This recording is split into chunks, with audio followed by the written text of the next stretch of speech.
ಶ್ರೀಕೃಷ್ಣ ಅನ್ನೋ ಹೆಸರನ್ನ ಕೇಳ್ತಿದ್ದಂಗೆ ಮತ್ತೊಂದು ಹೆಸರು ನಮ್ಗೆ ನೆನಪಾಗುತ್ತೆ, ಅದೇ ರಾಧಾ. ಅಂತ ಅಮರ ಪ್ರೇಮಿಗಳಾದಂತ ರಾಧಾ ಕೃಷ್ಣ ಯಾಕೆ ಮದುವೆನೇ ಆಗ್ಲಿಲ್ಲ? ಶ್ರೀಕೃಷ್ಣನು ರಾಧೆಗೆ ಮೋಸ ಮಾಡಿದ್ನ? ರಾಧೆ ಹೇಗೆ ಸಾವನ್ನಪ್ಪಿದ್ಲು? ಕೃಷ್ಣನು ರಾಧೆಯನ್ನ ಕಳ್ಕೊಂಡಾಗ ಎಂಥ ನಿರ್ಧಾರವನ್ನ ಮಾಡ್ತಾನೆ ಗೊತ್ತಾ? ರಾಧೆ ಸಾವನ್ನಪ್ಪಿದ ಕ್ಷಣ ಎಷ್ಟು ನೋವಿನಿಂದ ಕೂಡಿರುತ್ತೆ ಗೊತ್ತಾ?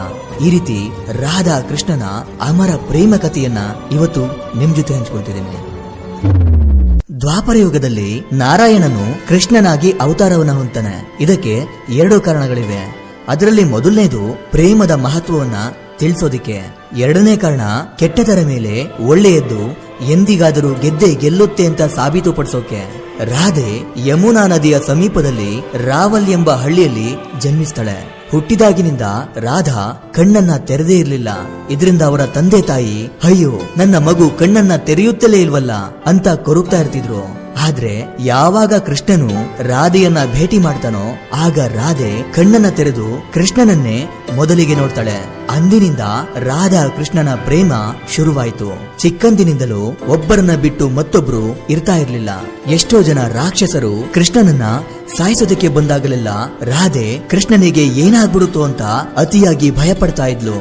ಕೃಷ್ಣನಿಗೆ ಅವನ ಕೊಳಲು ಮತ್ತೆ ರಾಧೆ ಅಂದ್ರೆ ಅತಿಯಾದಂತ ಪ್ರೀತಿ. ಕೃಷ್ಣ ಯಾವಾಗ ಕೊಳಲನ್ನ ಓದೋಕೆ ಶುರು ಮಾಡ್ತಾನೋ ಆ ಎಲ್ಲಾ ಸಮಯದಲ್ಲೂ ರಾಧೆ ಎಲ್ಲೇ ಇದ್ರೂ ಓಡೋಡಿ ಬರ್ತಿದ್ಲು. ಅವರಿಬ್ರು ಯಮುನಾ ನದಿಯ ಹತ್ತಿರ ಗಂಟೆಗಟ್ಟಲೆ ಕೂತು ಮಾತನಾಡ್ತಿದ್ರು. ಹೀಗೆ ಅವರಿಬ್ಬರ ನಡುವೆ ಪ್ರೀತಿ ಅನ್ನೋದು ದಿನೇ ದಿನೇ ಹೆಚ್ಚಾಗ್ತಾ ಹೋಗುತ್ತೆ. ಆದ್ರೆ ರಾಧೆಯಿಂದ ಕೃಷ್ಣ ದೂರವಾಗೋ ಸಮಯ ಬಂದೇ ಬಿಡುತ್ತೆ. ಯಾಕಂದ್ರೆ ಕೃಷ್ಣನನ್ನ ದ್ವೇಷ ಮಾಡ್ತಿದ್ದಂತ ಕಂಸನು ಯುದ್ಧಕ್ಕೆ ಕೃಷ್ಣನನ್ನ ಆಹ್ವಾನ ಮಾಡಿರ್ತಾನೆ. ಇದರಿಂದ ಕೃಷ್ಣನು ರಾಧೆಯನ್ನ ತನ್ನ ತಾಯಿ ಯಶೋದೆಯನ್ನ ಬಿಟ್ಟು ಹೋಗುವಂತ ಪರಿಸ್ಥಿತಿ ಬರುತ್ತೆ. ಆಗ ರಾಧೆಗೆ ಮೊದಲೇ ಗೊತ್ತಿತ್ತು ತನ್ನ ಕೃಷ್ಣ ಮತ್ತೆ ಹಿಂದಿರುಗಿ ವೃಂದಾವನಕ್ಕೆ ಬರೋದಿಲ್ಲ, ಅವನು ಮೊದ್ಲಿನ ತರ ನನ್ ಜೊತೆ ಇರೋಕಾಗಲ್ಲ ಅಂತ. ಆಗ ಕೃಷ್ಣನು ರಾಧೆಗೆ ನಾನಿನ್ನು ಹೋಗ್ತಿದ್ದೀನಿ ಅಂತ ಹೇಳಿದಾಗ ರಾಧೆ ಅದನ್ನ ಒಪ್ಕೊಳ್ಳೋಕೆ ಮನ್ಸಿಲ್ದೆ ಜೋರಾಗಿ ಅಳುತ್ತಾ ಇಲ್ಲ ನಿನ್ನನ್ನ ಬಿಟ್ಟು ನನ್ನಿಂದ ಇರೋಕೆ ಸಾಧ್ಯವಿಲ್ಲ ಅಂತ ರಾಧೆ ಎಷ್ಟೇ ಹೇಳಿದ್ರು ಕೃಷ್ಣನು ರಾಧೆಯನ್ನ ಸಮಾಧಾನ ಪಡಿಸೋಕೆ ನೋಡ್ತಿರ್ಬೇಕಾದ್ರೆ ರಾಧೆ ಕೃಷ್ಣನಿಗೆ ನನಗೆ ನೀನು ಮಾತನ್ನ ಕೊಡು ಅಂತ ಕೇಳ್ತಾಳೆ. ಅದೇನಂದ್ರೆ ನನ್ನ ಹೃದಯದಲ್ಲಿ ಎಂದೆಂದಿಗೂ ನಾನು ಸಾಯುವವರೆಗೂ ನೀನೇ ಇರ್ಬೇಕು, ಹಾಗೆ ನಾನು ಸಾವನ್ನಪ್ಪುವ ಸಮಯ ಬಂದಾಗ ನೀನು ನನ್ನ ಪಕ್ಕದಲ್ಲೇ ಇರಬೇಕು ಅಂತ ಕೇಳ್ಕೊಳ್ತಾಳೆ. ಅದಕ್ಕೆ ಕೃಷ್ಣನು ಸರಿ ರಾಧಾ ಎಂದು ಹೇಳಿ ನೀನು ಕೂಡ ನನಗೆ ಒಂದು ಮಾತನ್ನ ಕೊಡ್ಬೇಕು ಅಂತ ಕೇಳ್ತಾನೆ. ಆಗ ರಾಧೆಯು ಅದೇನದು ಹೇಳಿ ಸ್ವಾಮಿ, ನಾನು ನಿಮಗೋಸ್ಕರ ಏನ್ ಬೇಕಾದ್ರೂ ಮಾಡ್ತೀನಿ ಅಂತ ನೋವಿನಿಂದಲೇ ಕೇಳ್ತಾಳೆ.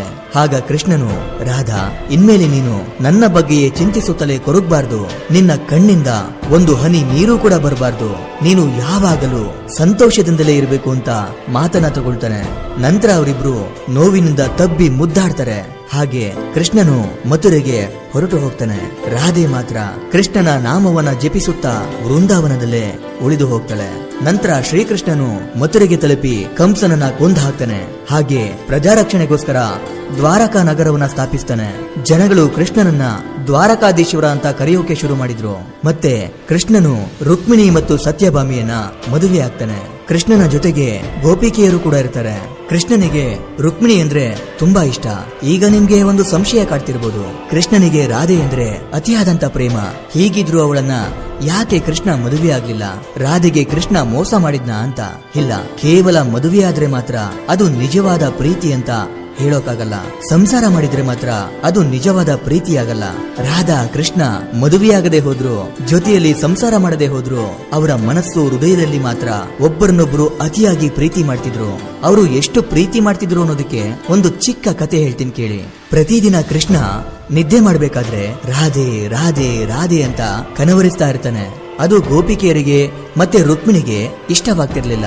ಒಂದು ಸಾರಿ ರುಕ್ಮಿಣಿ ದೇವಿ, ಸ್ವಾಮಿ ನಾವೆಲ್ಲರೂ ನಿಮ್ಮನ್ನ ಎಷ್ಟು ಪ್ರೀತಿಸಿದ್ರು ಆ ರಾಧೆಯಲ್ಲಿ ಮಾತ್ರ ಅಂತದ್ದೇನಿದೆ, ನೀವು ಅವಳ ಬಗ್ಗೆಯೇ ಪದೇ ಪದೇ ಕನವರಿಸ್ತಾ ಇರ್ತೀರಲ್ಲ ಅಂತ ಕೇಳಿದಾಗ ಆಗ ಕೃಷ್ಣನು ನೀನು ಒಂದು ಸಾರಿ ರಾಧೆಯನ್ನ ಭೇಟಿಯಾದ್ರೆ ನಿನಗೆ ಎಲ್ಲವೂ ತಿಳಿಯುತ್ತೆ, ಆದ್ರೆ ನೀನು ಹೋಗುವಾಗ ಅವಳಿಗೋಸ್ಕರ ಏನನ್ನಾದ್ರೂ ತಗೊಂಡು ಹೋಗು ಅಂತ ಹೇಳಿದಾಗ ಅದೇ ರಾತ್ರಿ ರುಕ್ಮಿಣಿಯು ಬಿಸಿಯಾದಂತ ಹಾಲನ್ನ ತಗೊಂಡು ರಾಧೆಯನ್ನ ನೋಡಲು ರಾಜಭವನಕ್ಕೆ ಹೋಗ್ತಾಳೆ. ಒಳಗೆ ಹೋಗ್ತಿದ್ದಂಗೆ ಮಾತಿಗೆ ರಾಧೆಯ ಸೇವಕಿಯರು ಈ ರೀತಿ ಹೇಳ್ತಾರೆ. ರಾಧೆ ತುಂಬಾ ದಿನಗಳಿಂದ ಕೃಷ್ಣನ ಧ್ಯಾನದಲ್ಲಿ ಅವನ ನಾಮಸ್ಮರಣೆ ಮಾಡ್ತಾ ಈಗಷ್ಟೇ ಮಲಗಿದ್ದಾಳೆ ಅಂತ ಹೇಳ್ತಾರೆ. ಆಗ ರುಕ್ಮಿಣಿಯು ನನ್ನನ್ನು ಕೃಷ್ಣನು ರಾಧೆಯನ್ನ ಭೇಟಿ ಮಾಡಲು ಕಳುಹಿಸಿದ್ದಾನೆ ಅಂತ ಹೇಳ್ತಿದ್ದಂಗೆನೆ ಕೃಷ್ಣನ ಹೆಸರನ್ನ ಕೇಳಿ ರಾಧಾ ಕಣ್ಣು ಬಿಟ್ಟು ಓಡೋಡಿ ಬಂದು, ನನ್ನ ಕೃಷ್ಣ ನಿಮ್ಮನ್ನ ಕಳುಹಿಸಿರೋದು ನನಗೆ ತುಂಬಾ ಸಂತೋಷವಾಯಿತು ಅಂತ ಮಾತನಾಡ್ತಿರ್ಬೇಕಾದ್ರೆ ನಿನಗೋಸ್ಕರ ಕೃಷ್ಣನು ಈ ಹಾಲನ್ನ ಕೊಡಲು ಹೇಳಿದನು ಅಂತ ರುಕ್ಮಿಣಿ ಹೇಳ್ತಾಳೆ. ಆಗ ಸ್ವಲ್ಪವೂ ಯೋಚಿಸದೆ ಖುಷಿಯಿಂದಲೇ ರಾಧಾ ಆ ಹಾಲನ್ನ ಕುಡಿತಾಳೆ. ಆಗ ರುಕ್ಮಿಣಿಗೆ ಆಶ್ಚರ್ಯವಾಗಿ ಈ ಹಾಲು ತುಂಬಾ ಬಿಸಿಯಾಗಿದೆ ಅಂತ ಹೇಳ್ತಿದ್ರು ಕೂಡ ರಾಧೆ ಕೃಷ್ಣನನ್ನ ನೆನಪಿಸಿಕೊಂಡು ಆ ಹಾಲನ್ನ ಕುಡಿಯುತ್ತಲೇ ಇರ್ತಾಳೆ. ಹೀಗೆ ಸ್ವಲ್ಪ ಸಮಯ ಅವರಿಬ್ರು ಮಾತನಾಡಿ ನಂತರ ರುಕ್ಮಿಣಿ ಕೃಷ್ಣನ ಹತ್ತಿರ ಹೋಗಿ ನಡೆದಿದ್ದನ್ನೆಲ್ಲ ಹೇಳುತ್ತಾ ಕೃಷ್ಣನ ಕಾಲನ್ನ ಒತ್ತುತ್ತಾ ಇರ್ತಾಳೆ. ಆಗ ಕೃಷ್ಣನ ಕಾಲು ಪೂರ್ತಿಯಾಗಿ ಕೆಂಪಾಗಿ ಸುಟ್ಟು ಹೋಗಿರುವ ರೀತಿ ಕಾಣುತ್ತೆ. ಆಗ ರುಕ್ಮಿಣಿ, ಅಯ್ಯೋ ಸ್ವಾಮಿ, ಇದೇನಿದು, ನಿಮ್ಮ ಪಾದಗಳಿಗೆ ಏನಾಯ್ತು ಅಂತ ಕೇಳಿದಾಗ ರುಕ್ಮಿಣಿ, ನೀನು ತುಂಬಾ ಬಿಸಿ ಇರುವಂತ ಹಾಲನ್ನ ರಾಧೆಗೆ ಕೊಟ್ಟಿಯಲ್ಲ, ಆ ಬಿಸಿ ಹಾಲನ್ನ ರಾಧೆ ಕುಡಿಯುತ್ತಿರುವಾಗ್ಲೂ ಕೂಡ ಅವಳು ನನ್ನನ್ನೇ ನೆನೆಯುತ್ತಾ ನನ್ನ ಪಾದಗಳನ್ನೇ ಪೂಜಿಸ್ತಾ ಇದ್ಲು. ಈ ಕಾರಣಕ್ಕೆ ಆ ಬಿಸಿಯಾದ ಹಾಲಿನಿಂದ ರಾಧೆಗೆ ಬರುವ ಬೊಬ್ಬೆಗಳು ಅವಳ ಬದಲಾಗಿ ನನಗೆ ಬಂತು ಅಂತ ಹೇಳ್ತಾನೆ. ಇದನ್ನ ಕೇಳಿದ ನಂತರ ರಾಧಾ ಕೃಷ್ಣರ ಪ್ರೇಮ ಎಂಥದ್ದು ಅಂತ ಅರ್ಥವಾಗುತ್ತೆ. ಹೀಗೆ ರಾಧೆ ಯಾವಾಗಲೂ ಕೃಷ್ಣನ ನೆನಪಲ್ಲೇ ಕಾಲವನ್ನ ಕಳೀತಾ ಇರ್ತಾಳೆ. ಇದನ್ನ ನೋಡಲಾಗದೆ ರಾಧೆಯ ತಾಯಿ ಇವಳಿಗೆ ಮದುವೆಯನ್ನ ಮಾಡಿದ್ರೆ ಎಲ್ಲವೂ ಸರಿ ಹೋಗುತ್ತೆ ಅನ್ಕೊಂಡು ಅವಳನ್ನ ಅಯ್ಯನ್ಗೆ ಕೊಟ್ಟು ಮದುವೆ ಮಾಡ್ತಾರೆ. ಮದುವೆಯಾದ್ರೂ ಕೂಡ ರಾಧಾ ಕೃಷ್ಣನ ನಾಮವನ್ನ ಜಪಿಸುತ್ತಾ ಜೀವನವನ್ನ ಕಳೀತಾಳೆ. ಹೀಗೆ ಕಾಲಗಳು ಉರುಳಿದಂತೆ ರಾಧೆ ತನ್ನ ಕೃಷ್ಣನನ್ನ ನೋಡಲು ದ್ವಾರಕಾ ನಗರಕ್ಕೆ ಬರುತ್ತಾಳೆ. ರಾಧೆಯನ್ನ ಕಂಡ ಕೃಷ್ಣನು ತುಂಬಾ ಸಂತೋಷದಿಂದ ಆಹ್ವಾನಿಸ್ತಾನೆ. ರಾಧೆ ಅರಮನೆಯಲ್ಲಿ ಕೆಲಸಗಳನ್ನ ಮಾಡಿಕೊಂಡು ಕೃಷ್ಣನ ಸೇವೆಯನ್ನ ಮಾಡ್ಕೊಂಡಿರ್ತಾಳೆ. ಸಮಯ ಸಿಕ್ಕಾಗಲೆಲ್ಲ ಕೃಷ್ಣನು ಕೂಡ ರಾಧೆಯನ್ನ ತುಂಬಾ ಚೆನ್ನಾಗಿ ನೋಡ್ಕೊಳ್ತಿದ್ದ. ಹೀಗೆ ಕೃಷ್ಣನ ಅರಮನೆಯಲ್ಲಿ ಕೆಲ ದಿನಗಳು ಕಳೆದ ನಂತರ ರಾಧೆ ಅಲ್ಲಿಂದ ಹೊರಟು ಹೋಗಲು ನಿರ್ಧರಿಸ್ತಾಳೆ. ಯಾಕಂದ್ರೆ ತಾನು ನಿಜವಾಗಿಯೂ ಕೃಷ್ಣನ ಜೊತೆಗಿರುವುದಕ್ಕಿಂತ ದೂರದಿಂದಲೇ ಅವನನ್ನ ಪ್ರೀತಿ ಮಾಡ್ತಾ ಅವನನ್ನ ನೆನೆಯುವುದರಲ್ಲೇ ನನಗೆಷ್ಟು ಸಂತೋಷವಿದೆ ಎಂದರಿತು ಕೃಷ್ಣನಿಗೂ ಹೇಳದೆ ಅಲ್ಲಿಂದ ಹೊರಟು ಹೋಗ್ತಾಳೆ. ಈ ರೀತಿ ಕಾಲ ಕಳೆಯುತ್ತಾ ಹೋದಂತೆ ರಾಧೆಯ ಕೊನೆಯ ದಿನಗಳು ಹತ್ತಿರ ಬಂದಿತ್ತು. ಆಗ ರಾಧೆ ಕೃಷ್ಣನನ್ನ ನೆನಪಿಸಿಕೊಂಡು, ಕೃಷ್ಣ, ನಾನು ಹೋಗುವ ಸಮಯ ಬಂದೇ ಬಿಡ್ತು. ನೀನು ಕೊಟ್ಟ ಮಾತು ನೆನಪಿದೆಯಲ್ಲವೇ? ನಿನ್ನ ರಾಧೆಯನ್ನ ನೋಡಲು ನೀನೀಗ ಬರ್ತ್ಯಾ ಅಂತ ಮನಸ್ಸಿನಲ್ಲಿಯೇ ಅಂದುಕೊಳ್ತಾಳೆ. ಈ ವಿಷಯ ತಿಳಿದ ಕೃಷ್ಣ ಅತಿ ನೋವಿನಿಂದ ರಾಧೆಯನ್ನ ನೋಡಲು ಓಡೋಡಿ ಬರ್ತಾನೆ. ಇನ್ನೇನು ನನ್ನ ರಾಧೆ ನನ್ನಿಂದ ದೂರವಾಗ್ಬಿಡ್ತಾಳಲ್ಲ ಅನ್ನೋ ನೋವಲ್ಲಿ ಗಳಗಳನ್ನೇ ಅಳೋಕೆ ಶುರು ಮಾಡ್ತಾನೆ. ಅವತ್ತೇ ಕೃಷ್ಣ ಮೊಟ್ಟ ಮೊದಲ ಬಾರಿಗೆ ಎತ್ತಿದ್ದು. ರಾಧೆಯ ಪರಿಸ್ಥಿತಿಯನ್ನ ಕಂಡು, ಹೇಳು ರಾಧಾ, ನಿನ್ನ ಕೊನೆಯಾಸೆ ಏನು? ಅದೇನೇ ಆಗಿದ್ದರೂ ಅದನ್ನ ಈಡೇರಿಸ್ತೀನಿ ಅಂತ ಕೇಳ್ತಾನೆ. ಆಗ ರಾಧೆ, ನನ್ನ ಕೊನೆಯಾಸೆ ಏನಂದ್ರೆ ನೀವು ನನ್ನ ಜೊತೆ ಇರುತ್ತಿದ್ದ ಆ ನಿಮ್ಮ ಹಳೆಯ ರೂಪವನ್ನ ನಾನು ಮತ್ತೊಮ್ಮೆ ನೋಡ್ಬೇಕು. ನನಗಾಗಿ ನೀವು ಕೊನೆಯ ಬಾರಿ ಕೊಳಲನ್ನ ಊದ್ಬೇಕು, ನಾನದನ್ನ ಕೇಳ್ಬೇಕು ಅಂತ ಕೇಳ್ಕೊಳ್ತಾಳೆ. ಕೃಷ್ಣ ರಾಧೆಯನ್ನ ಬಿಟ್ಟು ಹೋದ್ಮೇಲೆ ಒಂದು ಬಾರಿಯೂ ಮತ್ತೆ ಕೊಳಲನ್ನ ಊದಿರೋದೇ ಇಲ್ಲ. ಆದ್ರೆ ಯಾವಾಗಲೂ ಆ ಕೊಳಲನ್ನ ಅವನ ಪಕ್ಕದಲ್ಲೇ ಇಟ್ಕೊಳ್ತಿದ್ದ. ಯಾಕಂದ್ರೆ ಆ ಕೊಳಲನ್ನ ನೋಡ್ತಿದ್ರೆ ಅದು ರಾಧೆಯನ್ನೇ ನೋಡ್ದಂಗಾಗ್ತಿತ್ತು.